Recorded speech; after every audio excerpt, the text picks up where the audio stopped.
C'est vraiment un grand honneur pour moi de pouvoir témoigner de la remise des radios. C'est aussi un grand honneur de pouvoir répondre aux besoins d'équipement urgent de la PNH. Donc, ces radios ont été identifiées comme étant critiques et avec l'aide des États-Unis, nous avons été en mesure de répondre rapidement à la demande. Elles vont améliorer la capacité opérationnelle de la PNH. Elles vont aussi permettre à une protection plus accrue des agents de la PNH. Et elles seront un outil critique pour la coordination avec la mission multinationale d'appui à la sécurité grâce à leur interopérationnalité. Merci à UNOPS qui nous a aidés à livrer ce projet important. Motorola, les États-Unis et le Canada et la PNH, c'était un effort vraiment conjoint. Nous avons réussi à les programmer de façon sécurisée et j'espère qu'elles seront un atout essentiel à l'avenir des opérations. C'est un premier pas, un pas important vers un retour à la sécurité et je sais que dans les semaines et les mois à venir, il y aura davantage d'équipements d'infrastructure qui seront remises. Donc, je pense qu'on a de bonnes raisons de se réjouir aujourd'hui. Merci. Nous savons que chaque jour, avec les efforts du gouvernement d'Haïti, avec la coopération de la communauté internationale, nous sommes en train de renforcer la capacité de sécurité haïtienne. Ces radios sont clés. Même hier, on a vu une grande mission de police nationale avec l'appui de MSS et aussi de Forces armées d'Haïti. La communication, c'est clé dans ces opérations.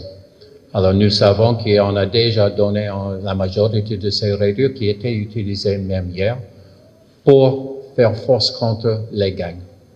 Et chaque jour, nous pouvons assurer que la capacité haïtienne sera renforcée.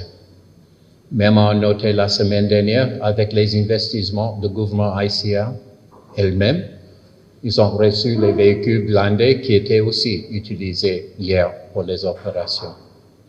C'est un message pour les gangs que la capacité haïtienne sera renforcée, principalement avec les forces d'Haïti, mais avec l'appui de MSS et avec les autres. Et nous sommes très fiers d'être actifs.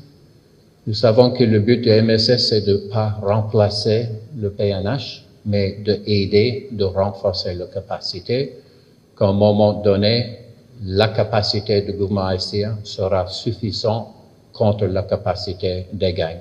Cette cérémonie revêt un caractère hautement significatif et elle traduit la volonté renouvelée des États-Unis et du Canada d'œuvrer au renforcement des capacités tant opérationnelles, communicationnelles et logistiques de la police nationale. Une police que ces deux pays ont vu naître. Et depuis, les États-Unis et le Canada, partenaires privilégiés de la PNH, ne cessent de travailler pour une police plus forte, professionnelle et mieux équipée, capable de faire face aux défis de l'heure. La police nationale d'Haïti reçoit ce matin, avec la présence des deux ambassadeurs américains et canadiens, des radios de communication. C'est avec beaucoup d'enthousiasme et d'un optimisme serein que je reçois au nom de la police nationale d'Haïti ces équipements. Je l'ai toujours dit et je le réitère, des hommes, des moyens, une mission. Cette trilogie constitue la base de toute démarche sécuritaire proche des résultats probants. Une police dépourvue de moyens sera dans l'impossibilité d'accomplir sa mission de sécurité.